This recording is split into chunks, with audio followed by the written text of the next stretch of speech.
नमस्कार मित्रांनो. सध्या सोशल मीडियावर, व्हॉट्सअपवर आणि काही वेबसाईट्सवर एक बातमी प्रचंड वेगाने फिरते आणि या बातमीमध्ये थेट नाव येतंय भारताचे पंतप्रधान नरेंद्र मोदी यांचं. म्हटलं जात आहे की एपिस्टीन फाईल्स मध्ये मोदींचं नाव आहे आणि हे प्रकरण जोडलेलं आहे त्यांच्या 2017 मधल्या इस्रायल दौऱ्याशी. आता साहजिकच सगळ्यांना प्रश्न पडलाय की खरंच काही मोठा खुलासा झालाय का? हा एखादा आंतरराष्ट्रीय सेक्स स्कॅन्डल तर नाहीये ना, की पुन्हा एकदा सोशल मीडियावरती केवळ अफवांचा बाजार पसरवला जातोय? तर मित्रांनो, मी डॉक्टर सागर भालेराव आणि या युट्यूब चॅनलवरती तुम्हा सर्वांचं स्वागत. या व्हिडिओमध्ये आपण कोणताही राजकीय चष्मा न लावता, कोणतीही सनसनाटी न करता हे प्रकरण नेमकं आहे तरी काय हे साध्या शब्दात समजून घेणार आहोत. सर्वात आधी समजून घेऊयात की जेफ्री एपिस्टन कोण होता. तर जेफ्री एपिस्टन हा अमेरिकेतील एक प्रचंड श्रीमंत फायनान्सर होता. जगातले मोठमोठे नेते, उद्योगपती, सेलिब्रिटी या सगळ्यांशी त्याचे घनिष्ठ संबंध होते. पण 2000 नंतर त्याच्यावर अतिशय गंभीर स्वरूपाचे आरोप केले गेले. अल्पवयीन मुलींचं लैंगिक शोषण, सेक्स ट्रॅफिकिंग आणि मानव तस्करी. 2019 साली त्याला अमेरिकेच्या फेडरल एजन्सीनं अटक केली, पण काही आठवड्यातच तो न्यूयॉर्कच्या तुरुंगात मृत सापडला.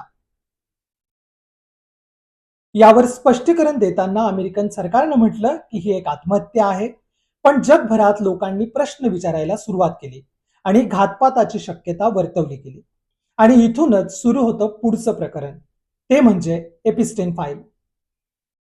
अमेरिकेत त्यांच्या कायद्यानुसार असं ठरलं की एपिस्टेनशी संबंधित सगळे ईमेल, सगळे डॉक्युमेंट्स, व्हिडिओ, फोटो आणि तपास अधिकाऱ्यांमधले संवाद हे सगळं सार्वजनिक केलं जाईल.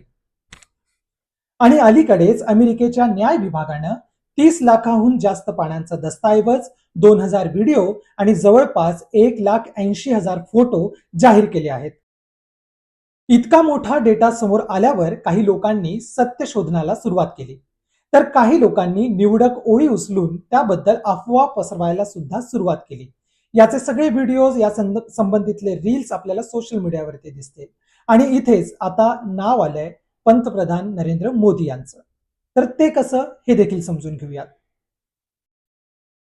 एपिस्टेन फाईल्स मध्ये एक ईमेल आहे, ज्यात जुलै 2017 मधील नरेंद्र मोदींच्या इस्रायल दौऱ्याचा उल्लेख आहे. लक्षात ठेवा की या ईमेल मध्ये ना मोदींवर लैंगिक शोषणाचा आरोप आहे, ना कोणत्याही गुन्हेगारी कृत्याचं त्याच्यामध्ये कुठल्याही प्रकारचं वक्तव्य म्हणा किंवा लिखाण केलं गेलेलं नाहीये. पण तरीही हा मुद्दा आता पेटलाय, कारण काँग्रेसनं या ईमेलवरून काही गंभीर प्रश्न उपस्थित केलेले आहेत.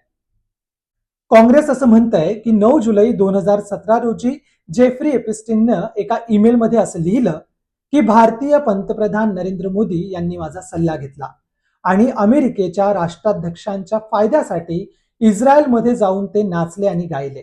काम झालं. काँग्रेसचा दावा असा आहे की मोदी 25-26 जून 2017 रोजी अमेरिकेत डोनाल्ड ट्रम्प यांना भेटले. त्यानंतर 4 ते 6 जुलै 2017 रोजी ते इस्रायलला गेले आणि एपिस्टीननं हा ईमेल फक्त 3 दिवसानंतर लिहिलाय, त्यांच्या भेटीनंतर.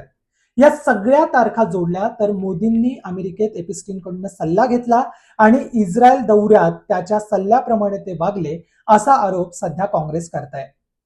काँग्रेसचं म्हणणं आहे की हे भारताच्या प्रतिष्ठेसाठी लाजिरवाणं आहे आणि पंतप्रधानांनी यावर उत्तर द्यायलाच हवं. आता यावर सरकारची भूमिका काय ते देखील समजून घेऊयात. 31 जानेवारी 2026 रोजी भारताच्या परराष्ट्र मंत्रालयानं आपलं अधिकृत निवेदन सादर केलं.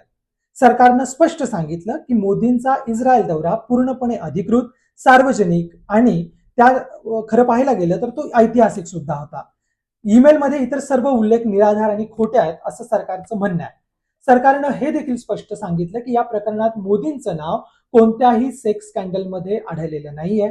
अल्पवयीन मुलींच्या शोषणासंबंधात किंवा इतर कुठल्या गुन्ह्यांशी त्याचा काही एक संबंध नाहीये.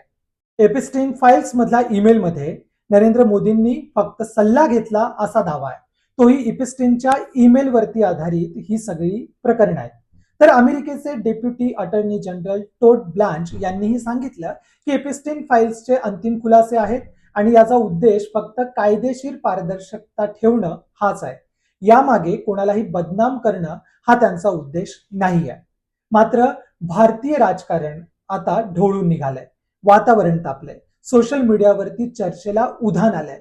त्याचं कारण म्हणजे या एपिस्टिन फाईल्स मध्ये प्रत्यक्षात नरेंद्र मोदींचं नाव आहे. काँग्रेसनं विचारलेले प्रश्न काय आहेत ते देखील समजून घेऊयात. काँग्रेस असं म्हणत आहे की मोदींनी एपिस्टिन कडून कसला सल्ला घेतला, नेमका त्यांना सल्ला घेण्याची गरज का भासली, इस्रायलमध्ये जाऊन त्यांनी नाचगाणं केलं म्हणजे काय केलं, आणि एपिस्टिनने इट वर्क असं का म्हटलंय. या प्रश्नांची उत्तरं आता मोदी सरकारला द्यावीच लागणार आहे. पण एक गोष्ट आपण लक्षात ठेवली पाहिजे की कुठल्याही फेक न्यूजला बळी पडू नका. जोपर्यंत ह्या सगळ्या प्रकरणाचे खुलासे होत नाहीयेत, जोपर्यंत संपूर्ण पुरावे समोर येत नाहीयेत, तोपर्यंत कुठल्याही फेक न्यूजला, कुठल्याही मीम्सला खरं मानू नका. आणि जोपर्यंत हे सगळे दावे समोर येत नाही तोपर्यंत विश्वास ठेवू नका. आजपर्यंत उपलब्ध कुठल्याही कागदपत्रात मोदींचा सेक्स स्कॅन्डलशी संबंध असल्याचा एकही ठोस पुरावा खरं तर नाहीये. सत्य किती आहे, आरोप किती आहेत, त्याच्या मागे राजकारण काय आहे ते येणारा काळ तुम्हाला नक्कीच सांगेल. परंतु थोडं सबुरीनं घेऊयात, लागलीच न्यूज पसरवायला सुरुवात नको करूयात. तर हा व्हिडिओ तुम्हाला माहितीपूर्ण वाटला असेल तर नक्की शेअर करा, कारण अफवांपेक्षा सत्य लोकांपर्यंत पोहोचणं जास्त महत्वाचं आहे. धन्यवाद.